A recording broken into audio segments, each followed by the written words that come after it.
Each person is a product of certain influences, and it is axiomatic that home life and parents rank at the top of those influences. If you are a parent, what are you doing to help prevent your child from becoming a criminal of the future?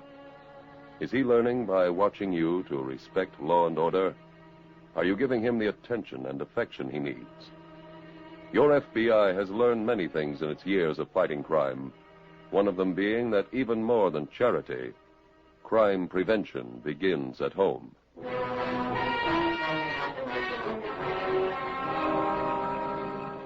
Tonight's FBI file continues later that night at the county fairgrounds.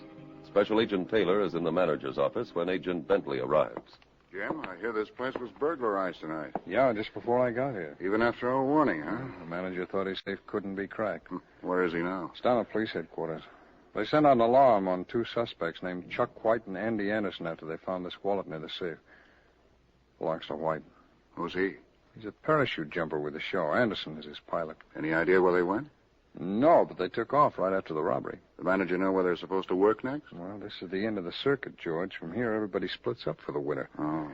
There's one other piece of evidence against White and Anderson. They came here from the fair near Portland. I guess we better answer it. Hello? Oh, yes, Mr. Mitchell. I did? When? Fine. Oh, yes, of course. No, there isn't. Well, we'll get something. Yeah. Thanks. George, that was the manager. Word just came in at headquarters on that alarm. The plane's been found at Lake City. How about the 2 men? Lake City police are holding them. Well, I doubt we can get there tonight. Probably not, but let's notify the Lake City police. We'd like to interview the men first thing in the morning.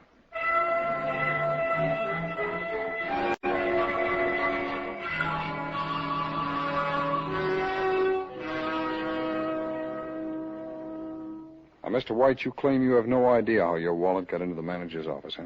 That's right. When do you last remember having it? I don't know. Wallets are for keeping money in, so I didn't get to use it a lot. Seems like y'all know me and Chuck ain't crooks. Mr. Anderson, White's wallet was found in the safe after the burglary. You both took off from the fair immediately after that safe was cracked. You both had money that was stolen last week at a fair in Oregon, and you both worked at that fair. But we told you we got that money from Mr. Williams. Yeah, ask him. We're trying to. Oh, hi, George. Find anything? No. We've checked every Williams in the phone book and on the voting records. Today's his boy's birthday. That didn't help. Neither did that description you gave. You men know anybody who can prove there is such a man? No, I'm afraid not. We saw him and spoke to him. Don't that prove he's real? Well, I'm sorry, gentlemen. I'm afraid the evidence against you is pretty strong.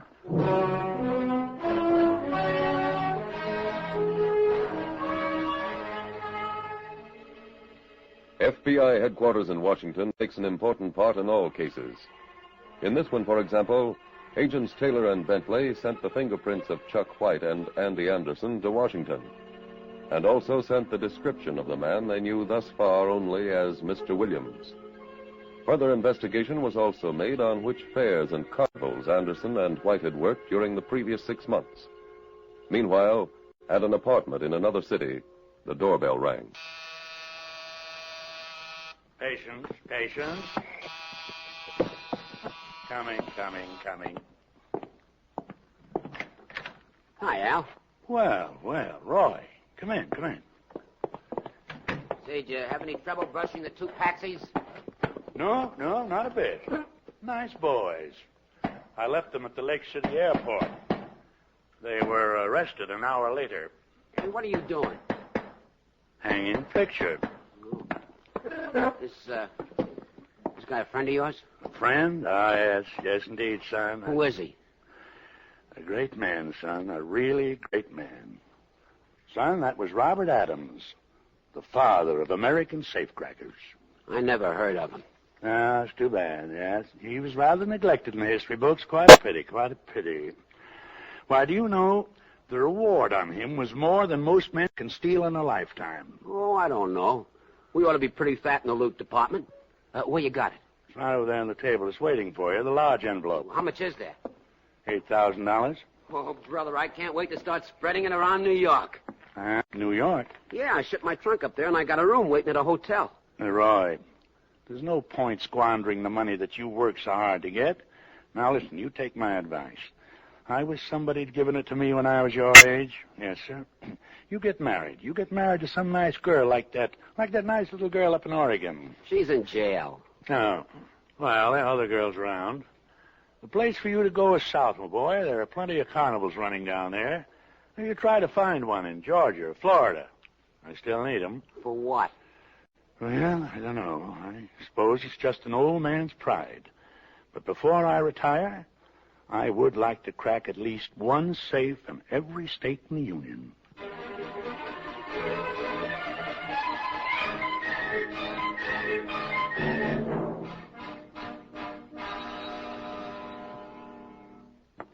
George, we got some reports from Washington. Neither White nor Anderson has a criminal record. Anything back on that Mr. Williams? Yes, there is a safecracker with that name who answers the general description. They wire photoed his picture for us. Oh, that it? Yeah, here, take a look at it.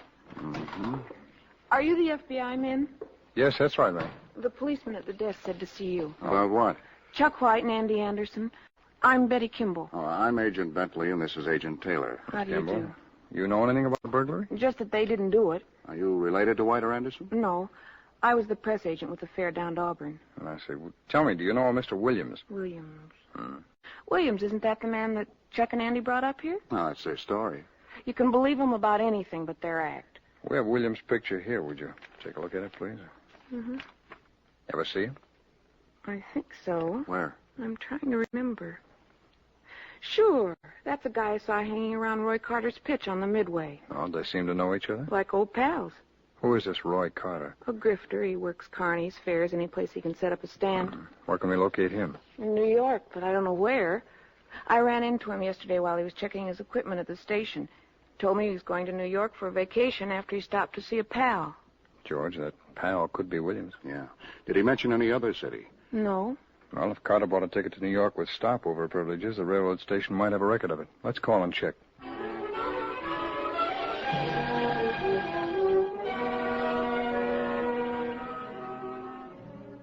George, the railroad says Carter's ticket allowed for a stop at Oakville. Oakville? Al Williams was arrested there last year. Oh? And Washington sent this teletype. Those unidentified prints on the 4 safes are Williams. Well, then he probably did this last job, too. Yep. And they also learned that Roy Carter operated concessions at all the fairs and carnivals where the robberies were reported. Well, that ties them both in. Come on, we're going to Oakville.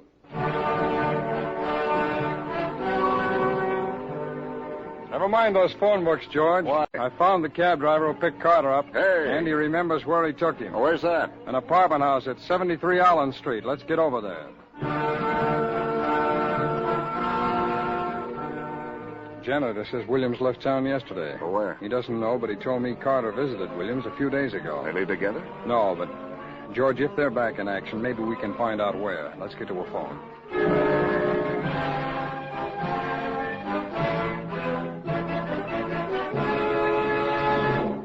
All right, folks, you want to fool your friends, you want to get even with some rascal. Now, here's the way. Watch carefully. Just a minute, Roy. Where have you been? No place. I was here at 3 this afternoon, again at 6. Stand was closed both times. Oh, I met a girl. Girl? Who is she? Oh, local girl. Her mother's got a farm near here where guys and the lamb hide out. Oh, sounds like you're getting into a wonderful family. Hey, show for me. Here come a couple of customers. All right, folks, here's the magic deck you always get an ace. See, here you are, mister. You shuffle. We didn't come here for that, Carter. We came for you. You too, Williams. I beg your pardon. Do we know each other? We're special agents of the FBI. These are warrants for your arrest.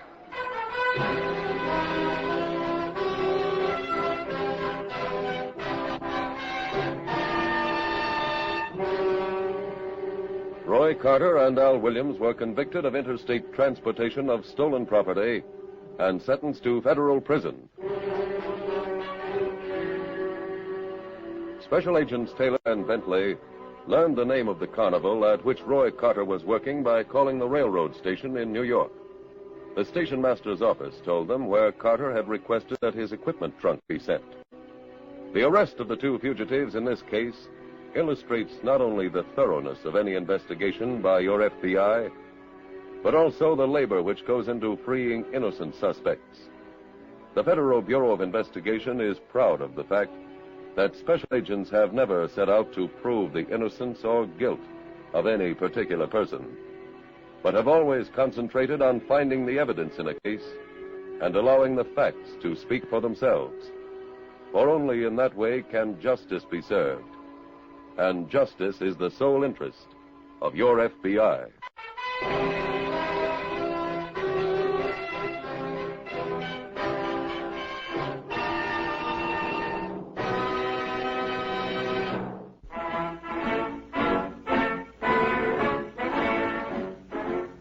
The incidents used in tonight's broadcast are adapted from the files of the Federal Bureau of Investigation.